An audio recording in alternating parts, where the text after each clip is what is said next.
I do wish all Air Jordan releases were like this one. These things feel premium as f***. Just a really well done sneaker.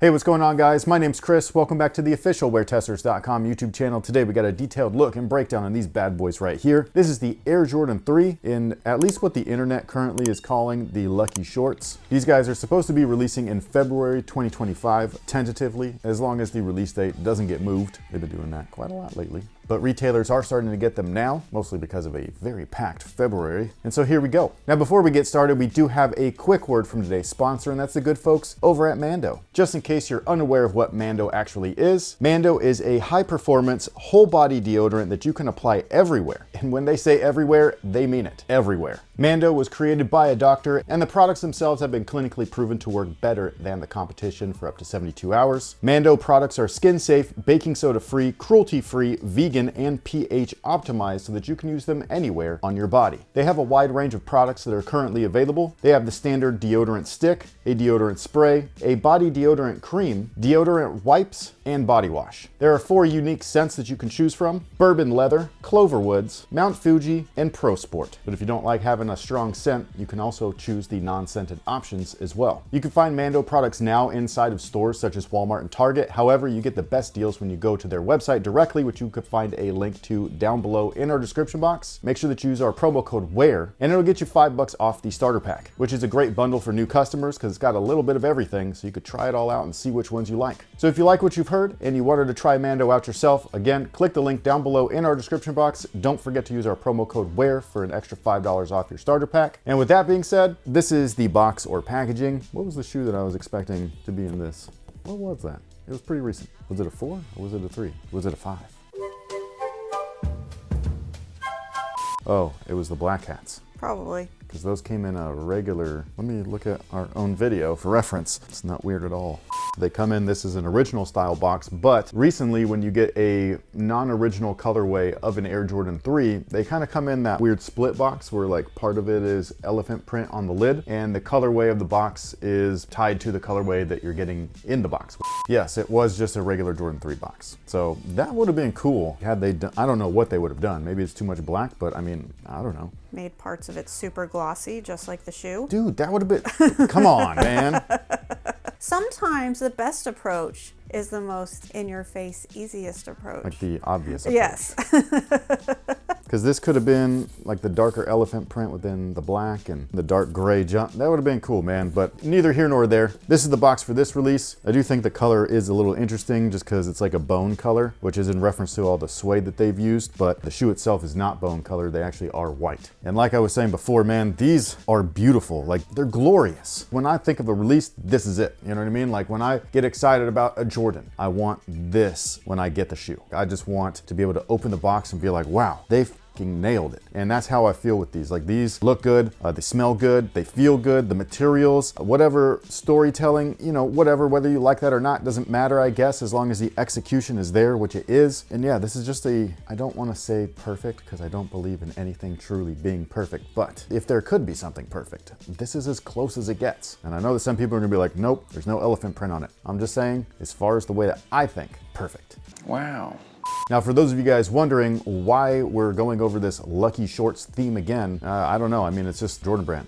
There's only so many stories to tell. So many real stories. But in case this is familiar to you and you're like, didn't we just go over this recently? Yes, we did. It was in the Jordan Airship PEs, this colorway specifically, and they were in reference to his Lucky Shorts. In case you don't understand what that is, first off, you should have watched Space Jam. They referenced that in that movie. I wore them under my Chicago Bulls uniform every game. Hey! I watched them after every game.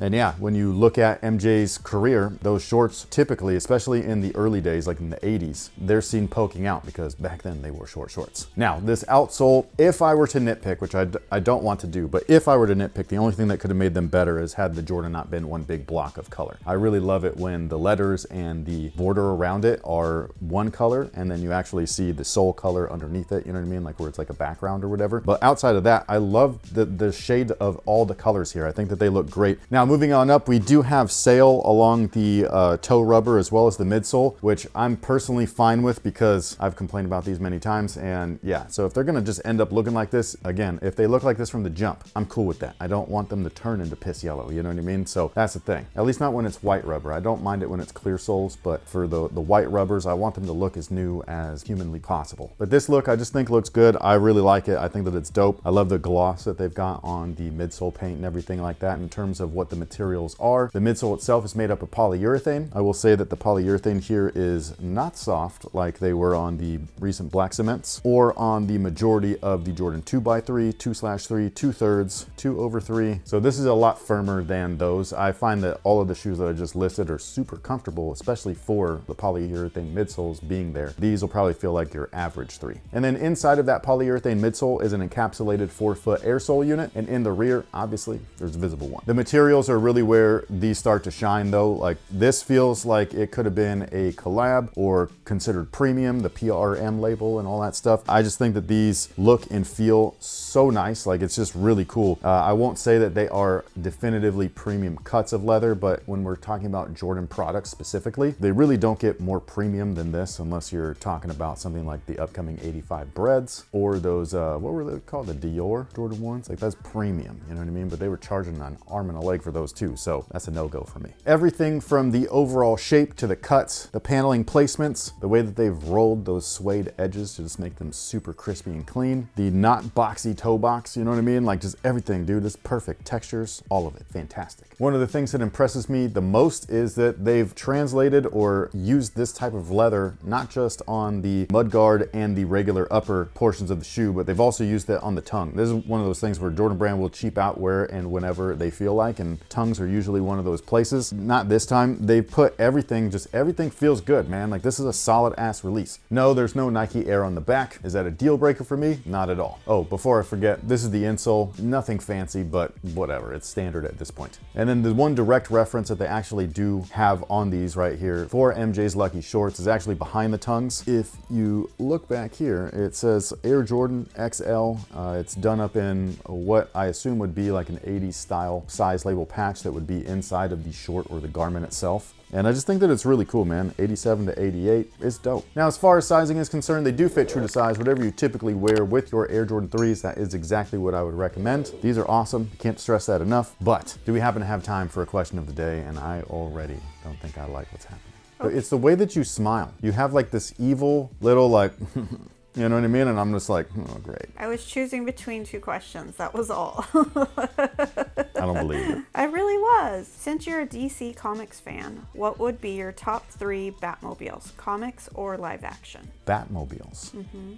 I thought you were going to say Batman stories. First off, I'm not strictly DC Comics. I just love comics. No, it says since you're a... Yes, I just wanted to clarify because people would be like, you only like DC? Marvel's cool too. You know how the fanboys work. But I love just comics in general, so just putting that out there. But if we're just sticking to, you said live action or? Or comic. So I can go both? Yeah. Heck, you could go cartoon. Oh, let me see if I can find like a grid or something like that, or like a list. Can I do like a, I like this one too? Okay. You said 3? Yes. Is that what you had said originally? Also, don't make this hard for me. I need to try and get it edited before the game. Why would this be hard for you? I gotta go pull all these pictures and this battery's dying. Dude, we're talking about an extra model. Just an extra model. Maybe I didn't know extra... if you were gonna be like, oh, but I really like this one. Oh, I might. I really like the wheels. Ooh, I might. This one has extra flamey flames. Well, because now I'm a little confused. Like, what do I go with? There's so many good ones. Okay, I won't do the additional like runners up, but just know that there's a lot of them, okay? The Batmobile is a fantastic piece of machinery, and I think that it's so much fun to just see all the different iterations. But I will say my first love of the Batmobile was the 66 version, the one from the Adam West era. Yes, every time I see that thing, I seen, like just recently we was at Target and there was a new like Lego, like a really like an expensive one. Just seeing it there, I was like, dude, that's awesome. I'm gonna put a tie right here, and my next 2 are ties just because I really love the Batmobile. But the Robert Pattinson, the Batman, that car is fucking amazing. Just the vehicle alone. The sound that it made was incredible. That Batmobile is fucking gnarly, and I would tie that thing up with the tumbler from the Nolan verse or whatever. The tumbler, when I first saw that thing, it's kind of like the same feeling where like when I hear the screeching sound of that engine whirring, you know, the roar, but it's like a weird like it's like a high-pitched sound. The sound that that Pattinson Batmobile makes and the sound that the tumbler wheels make are like, to me, like swing, swing. And then as far as my number one pick, this one is tied, but I consider them loosely the same Batmobile, even though they're kind of not. But the '89 Batmobile and the original animated series, I wouldn't say original animated series, but like not the Super Friends. I'm talking about like Kevin Conroy, the legend. When you read a comic book, that's the Batman voice that I hear. So those two Batmobiles, I think, are the quintessential. You can put that in any era and it's Batman. That's his car, you know what I mean? So I think that those are great. I would consider the ones that I just said, the Tumbler and the Batman version or the Pattinson version, I would consider those loosely Elseworlds, even though still fitting within the Batman like feel. That is my pick. 66, Keaton, animated series, and then in between would be Pattinson, Tumbler. But what about you guys? If you were to pick your top 3 Batmobiles, what versions would they be? I would love to know if you guys got some like oddball ones, because I was looking, I was just like, I don't know. Sound off below, let me know. On top of all of that, let me know what you think about these bad boys in the comment section. Are you looking forward to grabbing a pair, or are you kind of sick of 3s at this point? Thank you so much for being here and spending your time with us. We really appreciate it. We will catch y'all on the next one. Until then, have a good one. But what about you guys? If you had you have to redo that. I was totally whispering into my mic. Why would you do that? I thought you were going to hear. What are you saying? Wrap it up. Oh, okay. Are we doing ASMR now? Yes. You know, wrap it up can mean... I know.